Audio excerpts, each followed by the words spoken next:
when the Auditor General the other day said that, boy, we're just not using the funds. Yes. I think people in the diaspora felt like, well, see, that we give money and nothing now go on. People can always say anything when they're not the ones who are held accountable. I can assure you, you're dealing with a different structure of governance.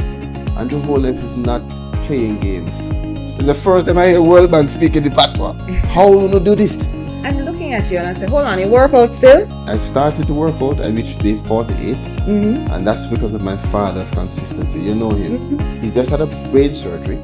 He is 90 this year.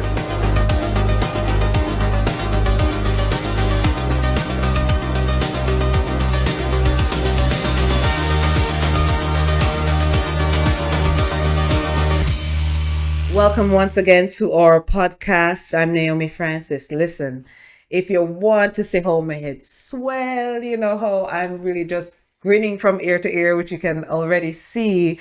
I am so privileged and happy to be graced by the presence of a brethren where I really admire, really and truly. Plus, he is the first minister of government to come on this here little podcast and remember this little old girl here, Naomi. Pearnel Charles Jr., the Minister of Labor and Social Security in Jamaica. When Naomi calls, you come running, even out of an airport. Jeez, listen, we can't tell everybody the backstory to this because this is going to be epic after, right?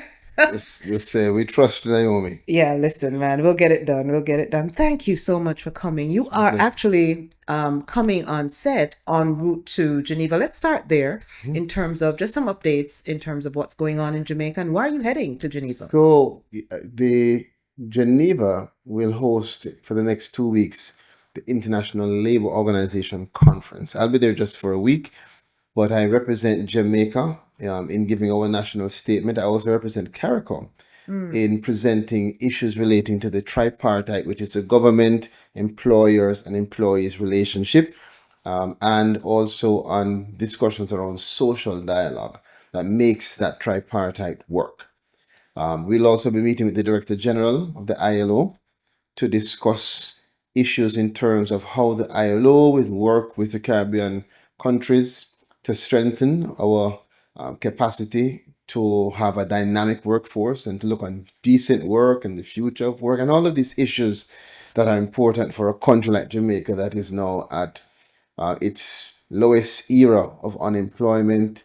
Labor participation rate is strong, of course affected by the hurricane, and other indicators that show that we are in the right direction, but we now need to move now to sustainable growth, sustainable development.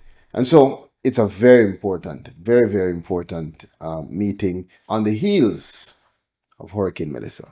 Yeah, let's spend some time talking about Hurricane Melissa, Minister. By the way, many people don't give praise where praise is due because especially when you operate in an environment that is just so tough and it's a crisis, you really don't want to pause to say thank you. Well, let me be the one to say thank you. I think looking from outside in, our response really has been commendable. Clearly not perfect, but commendable. Yeah. And you've been leading that charge in terms of looking at how we deal with Social Security, getting help to people on the ground. Yes. Tell us, first of all, in the aftermath, what was happening and then what's happening today in 2026. I've never seen anything like that before. I mean, the devastation was just, widespread. And many of our staff members were severely affected. But what really came out of it, I mean, it sounds poetic, but it really is a story of Jamaica's resilience. I mean, I remember one of my staff members packing bags, working, getting up, getting out with the team. I didn't know until the end of the day that she had lost everything. And it didn't show because she was so focused on serving. And that's really the strength of the story behind Melissa for Jamaica. Of course, when you are the person that's impacted, you want to be restored now. And so anytime, 1 week, 1 month, 2 months, it's going to be too much time waiting. And I'll tell you, especially when you were watching from afar, you almost felt helpless because it was in the early stages of my transition to the United States. And I just wanted to get my hands dirty and help, because this would have been the Telling first you. disaster that I would not have been in Jamaica to be helping along with any kind of agency or media communication. So it was tough looking from afar But you did on. help. You did help. We got the Many, word out. We I'm got the telling word you, out. and let's not discount that. Mm. When it came on to support for Melissa, the diaspora Absolutely. was magnificent. The Absolutely. international support was magnificent. And yes, when you're in it, you feel that the time is running so slowly. But Jamaica's response, in comparison to what we know happened historically, globally, has been very commendable. Listen, Melissa is one of the worst disasters recorded Ever. ever in history. And it's not just about a hurricane or a category 5 hurricane, it's about the scale of the disaster. And it's on record. So a lot of people would go, oh, we expect to have electricity back after a week or a month. Listen, this is the kind of disaster that decades for some developed countries they couldn't even recover. And funny, I was having a discussion with persons in the US who say that even in areas hit by Katrina, it's still stunned. Yeah. They haven't fully recovered. Even though, Katrina was what, almost 20 years ago? even though, but listen, I try not to spend too much time on the topic of how well we're doing in terms of time, because for the persons, and this is what happens when you're on the ground. You really get to feel and understand how people how they digest what you're saying. And so I don't want it to sound like an excuse, even an explanation. We understand their frustration, and we have been working the Prime Minister's direction to get everything right and to do all that we can. I mean, I was on TikTok at midnight last night, just helping people. I mean, we've been doing live. We use every single modality, from lives in the field operations, in our office. We adjust a lot of what we're doing based on feedback. And we are now moving into phase 2 of the roofs program, which is just one element, but it's perhaps the most well-known element, where we're providing the cash grant to persons who have been categorized as major, minor, or severe. And we listened. We listened to people. We set up a system that was very accountable, but it was rigid. And so it was accountable, but not very efficient. And so we have adjusted it. And now we're going to do direct deposits, go out, get your information, try to get as many persons banked. So there are multiple positives coming from it. And just to get people restored as quickly as we can so they can get back up on their feet. It's crucial that you come here at the time you do, because the information in Jamaica, the information in the diaspora, the information to individuals who are affected almost as far as night is from day. And so it's important to especially reassure the diaspora. Let me ask you and put you on the spot just for a minute, because you hear half stories coming out, but people who are in the know would understand the 360 of the information. When the Auditor General the other day said that, boy, we're just not using the funds. Yes. I think people in the diaspora felt that, well, see, there we give money and nothing now go on. Help everyone understand really what is going on, because I've said, wow, what a 180 we've experienced, because in the past you'd hear that the money missing. This time you hear the money is there. Remember, I'm from the diaspora. Yes, yeah. So diasporans reach out to me directly because I was here for years. I went back home. I was the one who was over here opening the gleaner like, oh my gosh, the place is burning down. I know how it feels when you are only getting the headlines. And I can assure you, you're dealing with a different structure of governance. Andrew Holness is not playing games. He's not allowing those things in his cabinet. And what you see is well-structured governance that is deliberate. And our Prime Minister said it to us. He said, listen, we are going to allocate almost $70 billion, 67 to be exact, to help with agriculture, to help with roofs, to help with all of these things. And that money that is donated is going to be used for tangible purpose. Now, remember, money is fungible. It moves around. So it's simply just a theoretical sort of ring around the funding. And that theoretical ring is to make sure that when we are asked, we can say very, very comfortably and confidently that that money has been used to help particularly the persons in the worst situation, Absolutely. to get back on their feet. And so we're going to use it to build bases. We're going to use it to restore homes for persons who have been hit the most severe way. And when the diasporans look on, they'll be able to say, okay, this was not squandered quickly.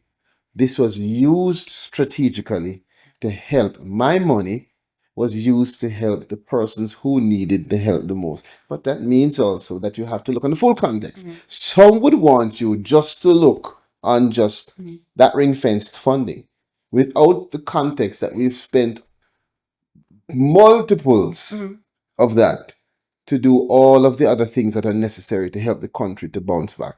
As you speak, what comes to my mind is that transformation requires delayed gratification. That's true. And so a lot of people may be saying, yes, let's throw money at something when you have a wider picture to transform that has a vision that sometimes is bigger than or present, that you really have to be patient about as well. Well, I tell you this, we are patient and we're working as fast as we can, and we're making sure that whatever comes is resilient. So even when we used to say build back better, we're now saying build forward stronger. And the reason is because we do not want to place persons back in the position they were, which was ultimately very vulnerable. That's what led to the destruction of their homes. A lot of it wasn't just the wind or the intensity, it was the fragility of the infrastructure. Yes. It was the positioning right on the cliff. Yeah. It was you as an informal settler being in spaces that whether the wind was at 1 or 100, that was going to go down. So we are very cognizant. And the reality is this, the government has a different responsibility than the opposition or the critics. People can always say anything when they're not the ones who are held accountable and when they're not the ones who have to make the decisions.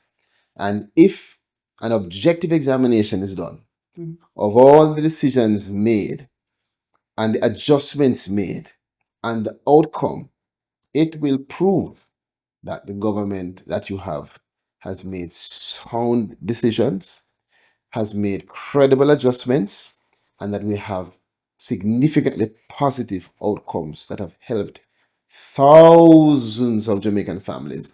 We have done more than 116,000 household assessments. Wow. And let me just put that in context. In Beryl, when we were using a paper-based system, in 9 months, we did less than 20,000. In Melissa, using an upgraded JH Diner digital system, we did more than 100,000 in like 4 months. Yes, and you have to look at the terrain of Jamaica. Listen to me. It's not all it's- straight it's- roads. It's corners and pathways and, hilly terrain and all. You've gotten to people in the nooks and crannies. It's an incredible transformation of our mechanism to respond. And we are agile. At the Ministry of Labor and Social Security, we pride ourselves in being flexible and agile. Not perfect, but flexible. And we make sure that we listen, we adjust, we improve. We listen, we adjust, we improve. And I can tell you, of that 116,000 household assessments, it's maybe close to 400,000 individuals impacted. And there are many, many, many more who don't fall under roofs that are getting support under one of the shelter recovery programs, which is roofs. It could be the government-led repair where the JDF goes out and fixes the roofs themselves with support from other engineering corps from Guyana, Ghana, Rwanda. You have the partner-led repair where Food for the Poor or other persons go out. You have the NHT, another arm of government that is also giving grants, giving insurance support, giving loan support. You also have the modular solutions, where Minister Montague and the team from MEGJID are providing modular solutions for persons who roofs is not going to help because you've lost everything. So they're giving them a full housing solution. And lastly, under the shelter recovery program, you have relocation and regularization, where we are looking on settlements like in Petersfield and actually building out communities for persons who were on land that they didn't own. I mean, when you put everything in context, not like the picking that persons are doing to have political framing, but actually contextual, comprehensive assessment, You have to be proud of Jamaica. Not just proud of the government, because it's the government, it's the civil society, it's the private sector, it's the diaspora.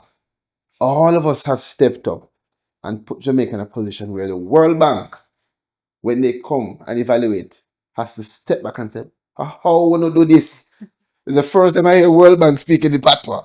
How we do this? Because they see not just the perspective of the person on the ground.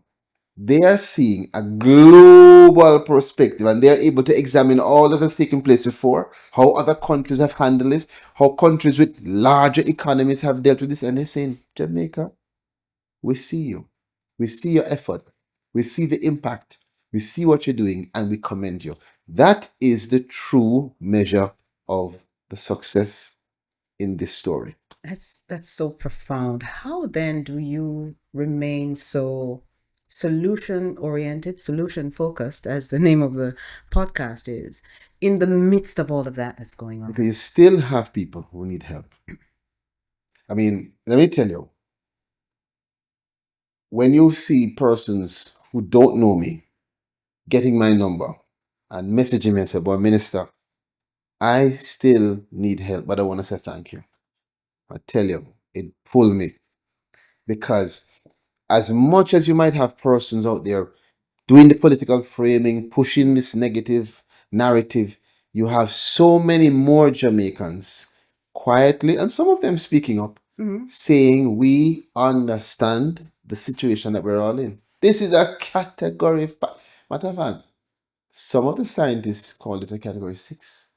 Yes, yes. Because they had never seen anything like this. When you went to Westmoreland and St. Elizabeth, Naomi, Flat. the bark of the trunk was torn off. Yes. I'm not talking about just the leaf come off, you know. Yeah, man. Sister, I mean the bark, the trunk naked. You look to the hills of our lush green mountains and you just seen brown. You look on the I felt almost ashamed when I walked in White House. And you know, as a minister, I said, why is this dirt right here? So it's somebody yard, the house that they were standing up in front of. But it was so crumbled that it looked like a pile of dirt. This is Global Solutions with Naomi Francis. Like, share, and subscribe. You know, Minister, in the midst of this, people will go, I need. The minister must be here. The minister must answer. But there is a minister who is also a human being that, you know, has his own family, that has to take care of himself. How do you stay? My wife is, she's messaging. You know, all right. Yeah, I know. She's like, ask him about the family. No, but it's so crucial. It's because rough. one of the things I tell people, I rather policy than politics. Yeah. Because you give so much of yourself, and in many instances, it's not. People are not quite thankful. Nobody forcing us to take up this job. Yeah. How do you stay? You What makes you tick? You know, I am blessed.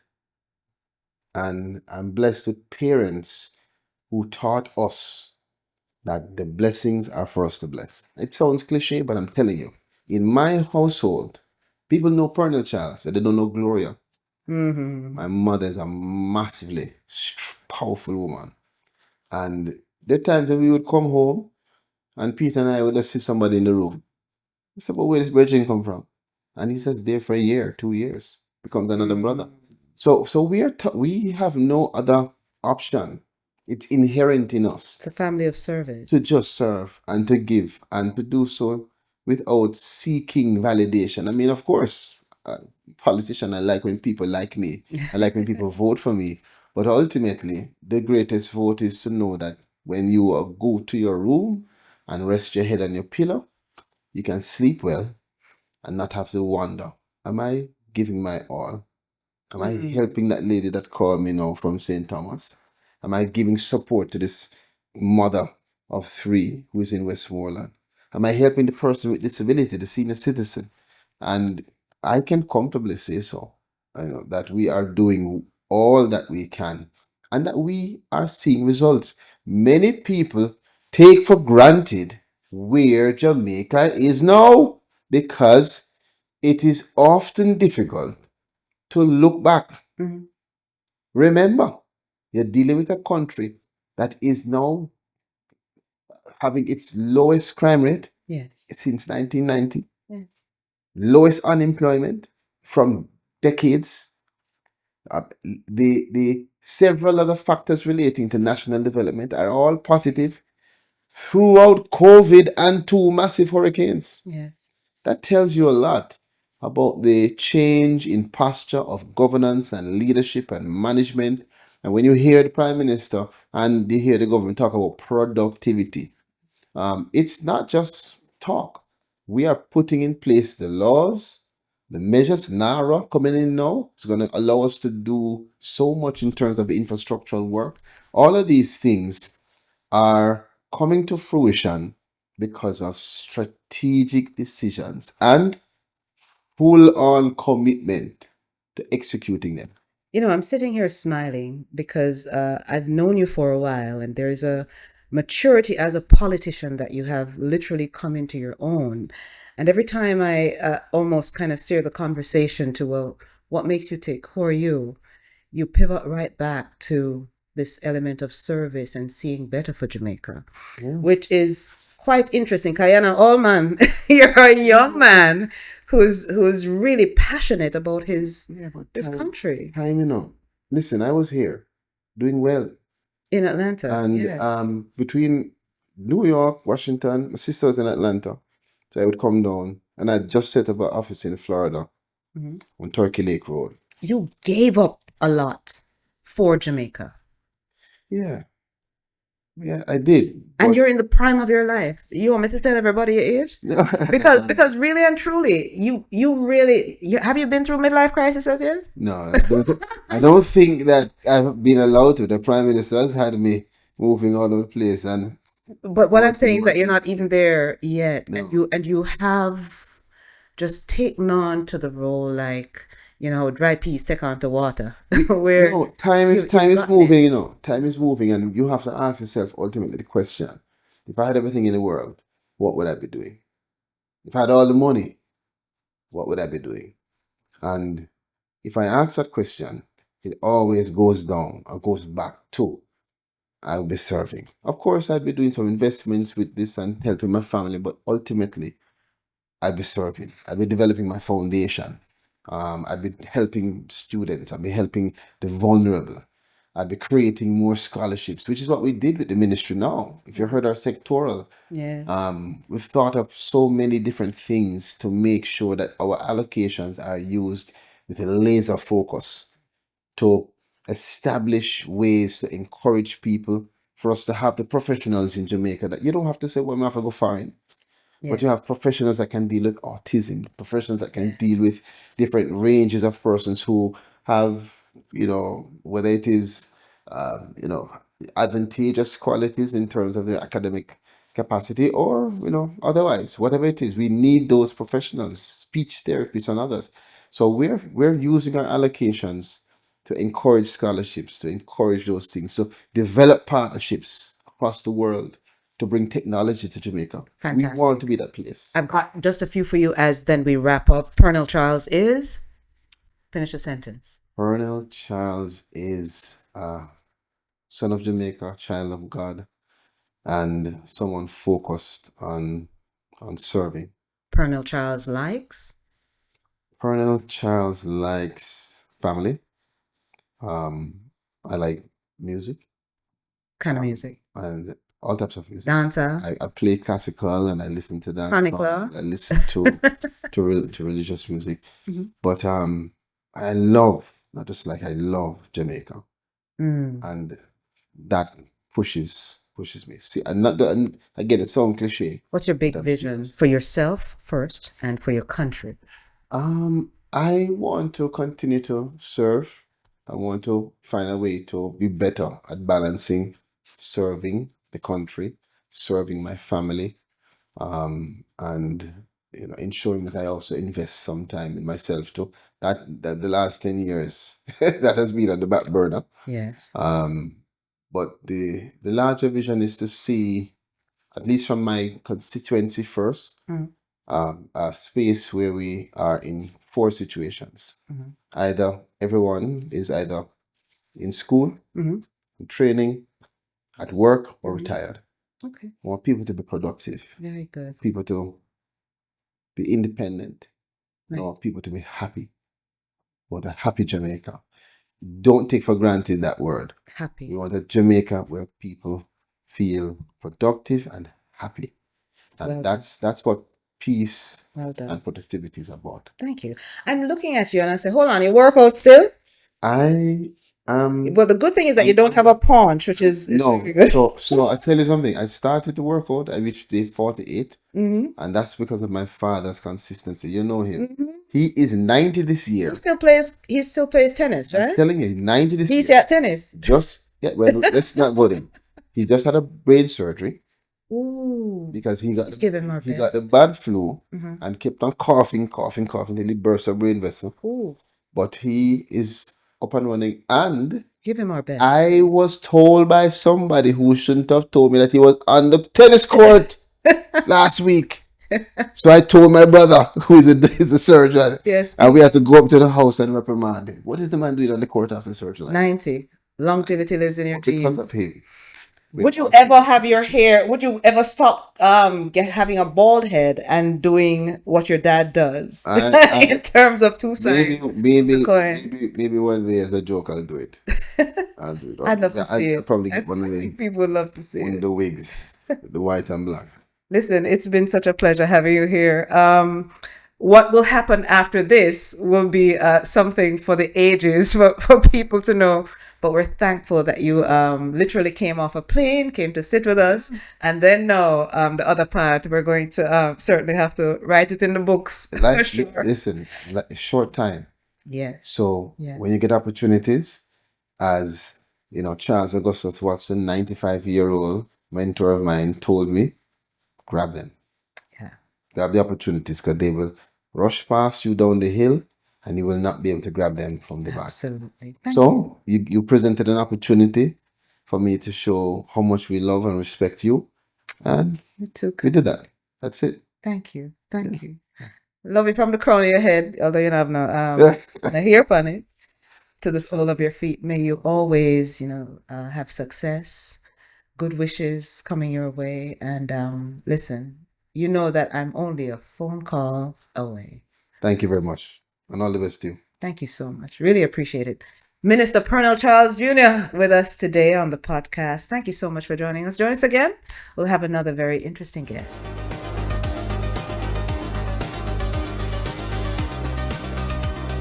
You've just seen Global Solutions with Naomi Francis. Spread the word, like, share, and subscribe.